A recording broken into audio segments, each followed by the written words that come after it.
esta impedancia de entrada es la impedancia que hace referencia a la ecuación de abajo. Como ustedes saben, la sumatoria de voltajes tiene que ser 0. Entonces, ZL más ZI por I es igual a 0 y esta ecuación se cumple. Ahora, desde el punto de vista matemático, ¿no?, para que la oscilación ocurra, quiere decir que la corriente I no es 0. Pero ustedes saben siempre de que cuando se tiene una ecuación con el producto de dos variables, esta y esta, igual a 0, una de ellas tiene que ser 0. Pero I, como hemos dicho, no debe ser 0 porque partimos del supuesto de que hay corriente en AC. Entonces la única alternativa que nos queda es que estos dos señores de acá sean 0. ¿Bien? Esa es la única alternativa que nos queda. Entonces, para que esto sea cierto, quiere decir de que ZL tiene que ser igual a menos ZIN, ¿no es cierto? Para que se anulen, ¿no? Igual a 0. Entonces, sabemos que ZL tiene su parte real y su imaginaria. La parte real es RL y la parte imaginaria es X sub L, que es la misma que está en el dibujo de la parte superior izquierda. Esto tiene que ser igual a menos Rin, igual ver el dibujo de arriba, ¿no? Rin. Y aquí le colocamos menos Xin, ¿no? Menos Xin, que también sale el dibujo de arriba. Entonces, hay un teorema que dice que para que dos números complejos sean iguales, las partes reales tienen que ser iguales y las partes imaginarias también tienen que ser iguales. O sea, esto de aquí. Bien. De esa consideración es donde sale esta ecuación de acá. RL más Rin igual a 0. Y de esta consideración de acá es donde sale que XL más XI igual a 0. Esta segunda ecuación de aquí es fácil de creer, porque son números complejos, netamente imaginarios. Y cuando la suma de estos dos números es igual a 0, significa que tiene signo contrario, lo cual quiere decir que puede ser un componente inductivo y un componente capacitivo que se anulan. Entonces no hay problema. Sin embargo, en esta parte de aquí arriba, hay un problema porque las resistencias siempre son mayor que 0, cuando son físicamente realizables. Y dos números mayores que 0, cuando yo los sumo, no pueden ser igual a 0, ¿no? Es por eso, uno de ellos tiene que ser negativo. Bien sea este o bien sea este, uno de los dos tiene que ser negativo para que se cancele con el otro y de 0. Ahora, como la carga es pasiva, o sea, este señor de acá es un elemento físicamente implementable, esta R va a ser siempre 0. Entonces, si esta RL es 0 por condición, entonces no queda otra que Rin sea menor que 0. Entonces, ¿cómo hacemos para poner aquí una resistencia negativa? ¿De dónde sacamos ese concepto de resistencia negativa? ¿Ya? Vamos a colocar aquí la cadena de caracteres resistencia negativa. Y voy a preguntar, por favor, levante la mano en el chat.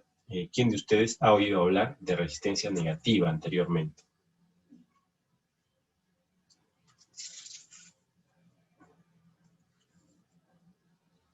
Vamos a hacer preguntas en orden aleatorio. A ver, tenemos 26 participantes.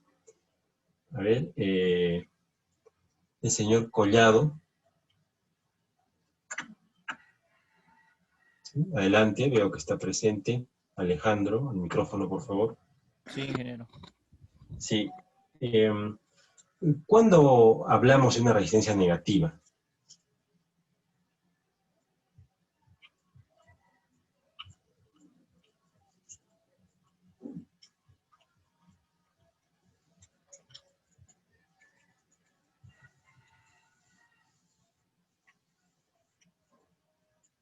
Seguramente hay otros compañeros que quieren ayudar.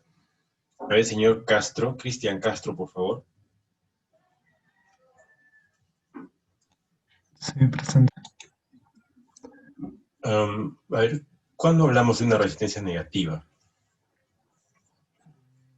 Lo único que alguna vez escuché era que había un fenómeno que se daba cuando se trabajaba con transistores,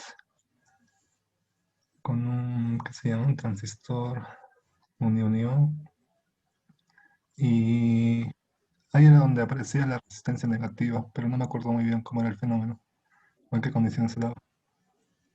Ujú. Muy bien, la intervención es válida. Vamos a agradecer al señor Cristian. En realidad, para responder una pregunta, siempre hay que hacerlo en dos partes. En primer lugar, partimos de la pregunta, en vez de resistencia negativa, vamos a partir, ¿qué es resistencia? ¿No? Entonces vamos a poner la famosa ley de Ohm, ¿no? Si tenemos una corriente I y la multiplicamos por R, ¿no? Y por R es V.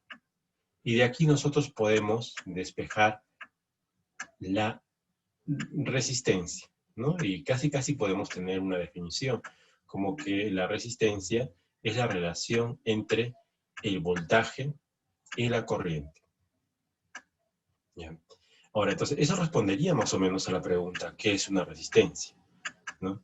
Ahora bien, nada impide de que yo coloque aquí el operador diferencial. En la parte superior, un triángulo, y diferencial en la parte inferior, otro triángulo. Diferencial de voltaje con respecto a corriente. ¿Por qué es importante eso último?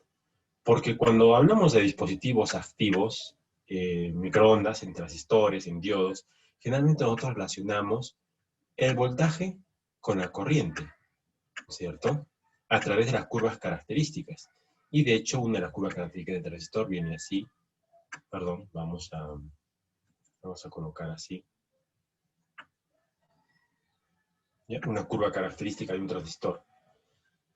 Y nosotros podemos tener idea de la resistencia que tiene este dispositivo en un punto cuando nosotros tomamos la derivada, ¿no? Tomamos la derivada de la curva con respecto a ese punto y ahí tenemos un delta de I con respecto a un delta de V.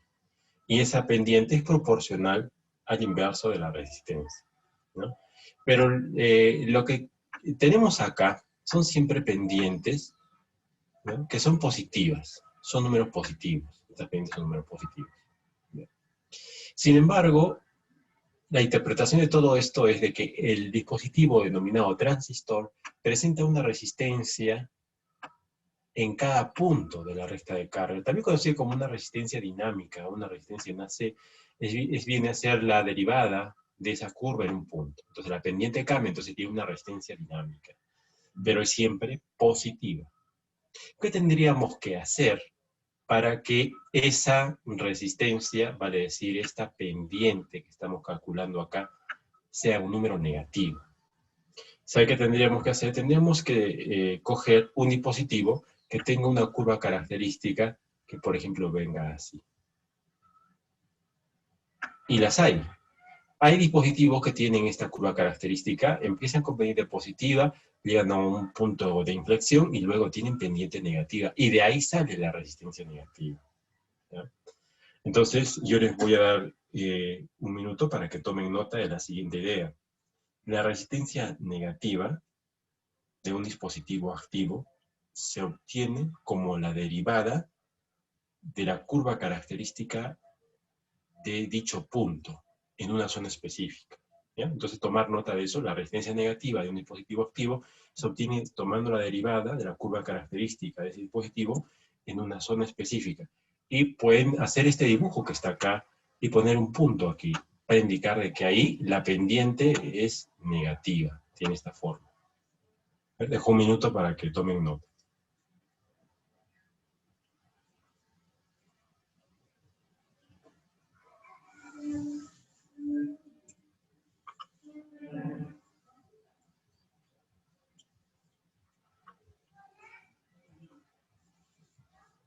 Voy a dejar de compartir pantalla un segundo mientras van tomando nota. ¿Ya? Pueden tomarle, si quieren, una foto a todo esto y seguir tomando la nota que les he indicado.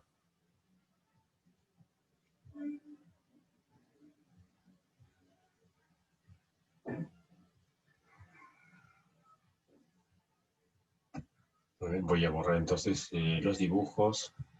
Cierro la herramienta de dibujo. Dejo de compartir la ventana un segundo. Quiero ver el aula virtual. Pues imagino que nadie ha tenido problemas y han podido marcar su asistencia pues, sin ningún contratiempo.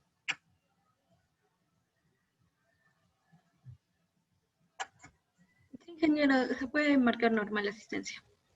Vaya, muchas gracias, muchas gracias.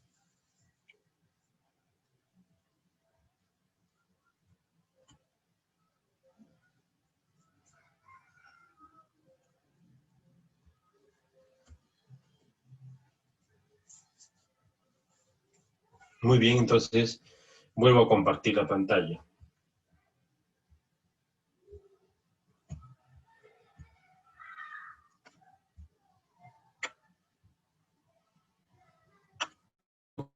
Entonces regresamos a la presentación y vamos a recapitular.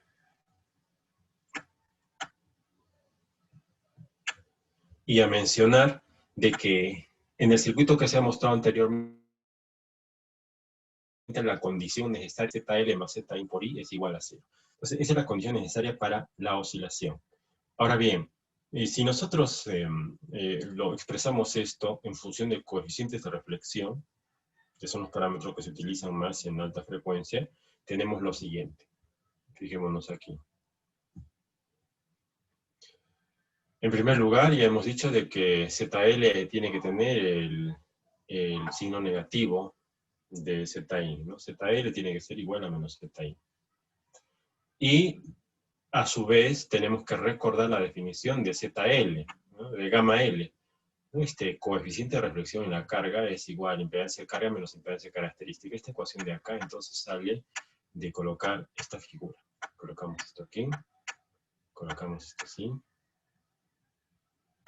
colocamos esto aquí, y colocamos ZL. Aquí tenemos Z sub 0.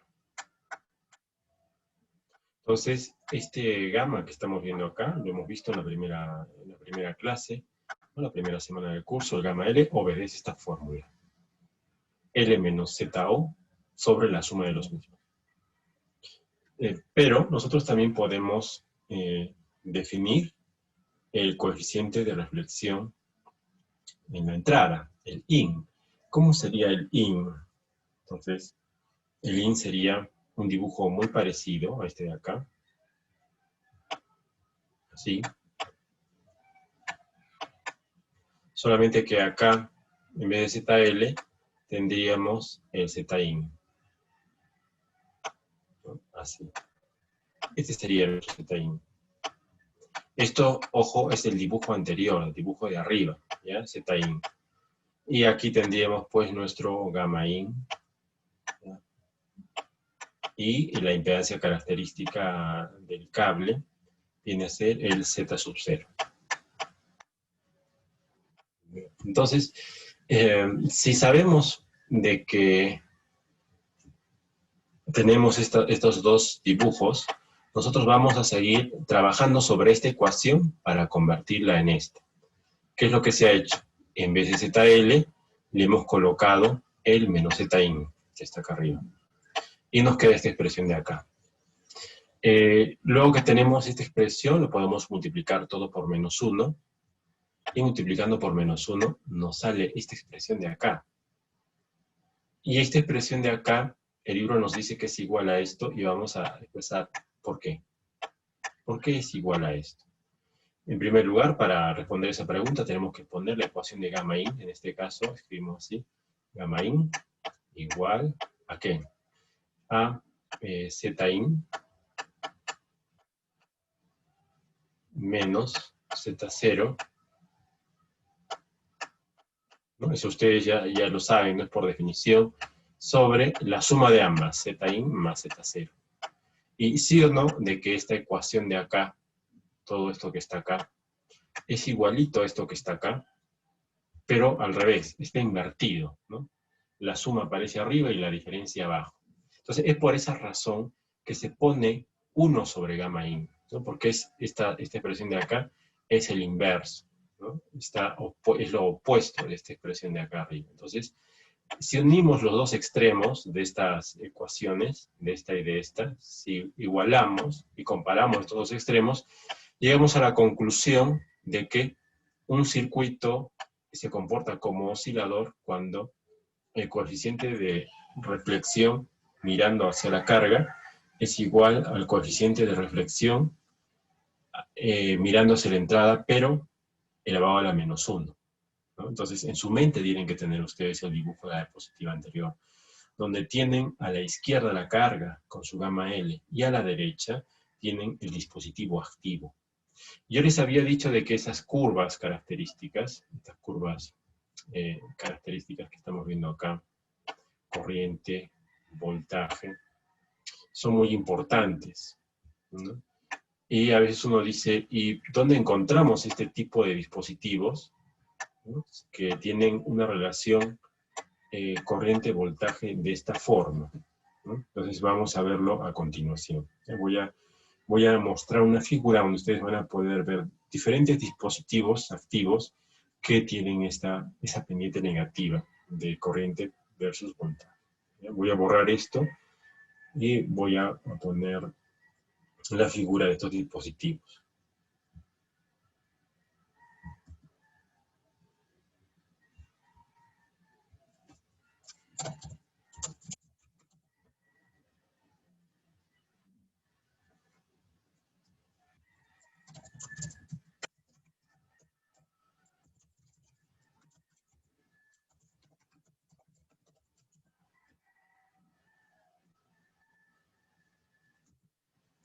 Muy bien, vamos a compartir la pantalla en primer lugar. Un segundo.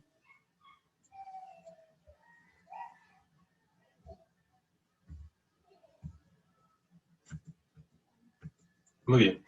Entonces, es bien sencillo. Y yo he utilizado el Google Chrome, he puesto las palabras GaN Diode IV Characteristics, que ustedes lo están viendo aquí en la pantalla. GaN Diode IV Characteristics.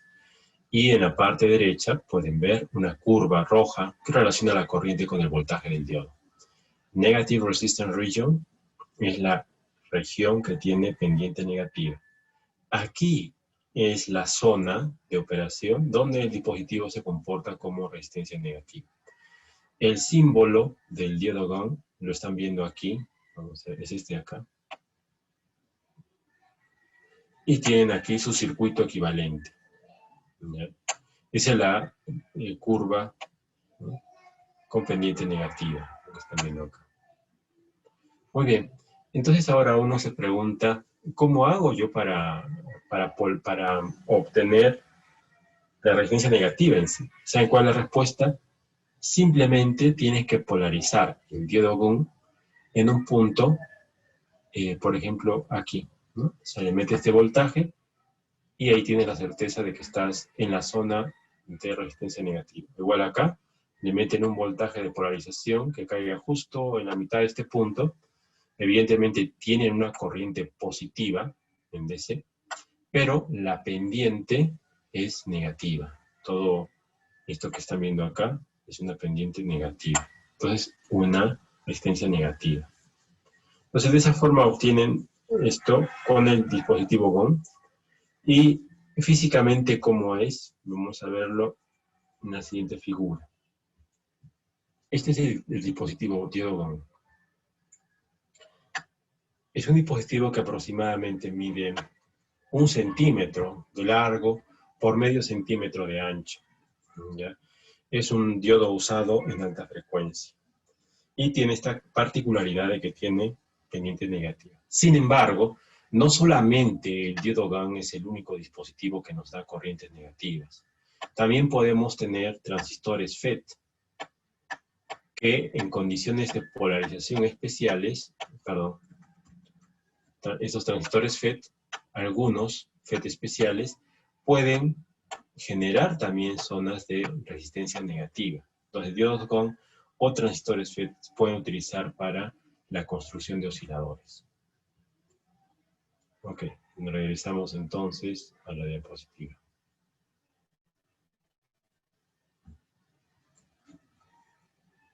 Ok, entonces tenemos acá de que inicialmente hay dos condiciones para que se tenga una resistencia negativa, lo cual es, o para que se tenga un oscilador, que ZL más ZIN por I es igual a 0, o que gamma L igual al inverso de gamma I. Muy bien, normalmente cuando el dispositivo está polarizado, no hay oscilación, pero, como dice en esta diapositiva, no hay oscilación, pero cualquier ruido o excitación transitoria, any transient excitation or noise will cause an oscillation. Entonces empieza a oscilar ante la presencia de cualquier ruido u oscilación transitoria. Entonces, esa operación es la que vamos a ver a continuación. Este ejemplo nos dice lo siguiente. Un oscilador de un puerto utiliza un diodo de resistencia negativa que tiene un coeficiente de reflexión, gamma in, poner aquí, igual a 1,25,40. Entonces ya nos da un dato. Vamos a ver lo siguiente. La impedancia característica es 50 de todo el sistema. Y se desea que la frecuencia de operación sea 6 GHz. Entonces queremos un oscilador de 6 GB. Diseñar una red de adaptación a carga para una impedancia de 50 ohmios. Entonces me dice, como punto de partida, tienes este diodo que tiene este valor de gamma in, que está dado por el dato del problema, y quiero un oscilador, ¿no? Algo que cause corriente aquí, pero una oscilación a 6 GHz. Considerando que tengo una impedancia de carga de 50 ohmios. Entonces, cuando uno tiene este sistema, uno tiene que recordar la definición de oscilación, que dice, el oscilador se va a producir siempre y cuando gamma L igual al inverso de gamma I. Entonces, si nosotros vemos con claridad, aquí hay un ZL, va a tener su gamma L. Y aquí hay un gamma in, que tiene ya su valor. Pero ahorita, este valor de gamma in no es igual al valor de gamma que hay acá, porque el valor de gamma, que yo le mido ahí solito, si no hubiera nada en el medio, sería 0, porque es 50 ohmios. Entonces yo tengo que ponerle algo entre las dos etapas, ¿no? Entrada y carga, algo tengo que ponerle, de manera que el coeficiente de reflexión de todo esto en su conjunto, de todo esto, sea un gamma L, tal que se cumpla la relación de que uno es el inverso de otro. O sea, tengo que ponerle algo en el medio de tal manera que estos dos cumplan la relación de que gamma L es igual al inverso sobre gamma I. Entonces, eso es básicamente lo que hay que hacer. Lo que hay que hacer es averiguar qué tipo de red de adaptación tengo que ponerle en el medio del circuito para que toda esa impedancia equivalente, su gamma L, sea el inverso del gamma in. Entonces, eso es lo que se trata de hacer en este ejercicio. Lo cual quiere decir, básicamente, ir de un punto a otro en la carta de Smith. O sea, quiere decir, básicamente, que cuando uno tiene esta carta de Smith, hay que representar una trayectoria para ir desde un punto hasta otro. Acá en esta carta de Smith yo tengo que plotear el gamma in. Tengo que considerar de que yo voy a estar en el centro con mis 50 ohmios. Y de ahí me tengo que mover. Vamos a poner aquí. Perdón. De mis 50 ohmios, que son estos de acá y que están en el centro, de aquí me tengo que mover. Me tengo que mover por acá, o me tengo que mover por acá, o a algún lado me tengo que mover, de tal manera que ese nuevo punto al que yo me mueva, digamos acá, ese gamma L, va a ser el inverso del gamma in. ¿Ya? Eso es. Entonces, nuestro punto de partida es este de acá, y nuestro punto de llegada va a ser el gamma in elevado a la menos 1. ¿Ya? Ese va a ser nuestro punto de llegada. Entonces tenemos que utilizar primero cuál es nuestro punto de llegada y cuál es nuestro punto de partida. Entonces eso tenemos que ver para resolver este problema. Muy bien.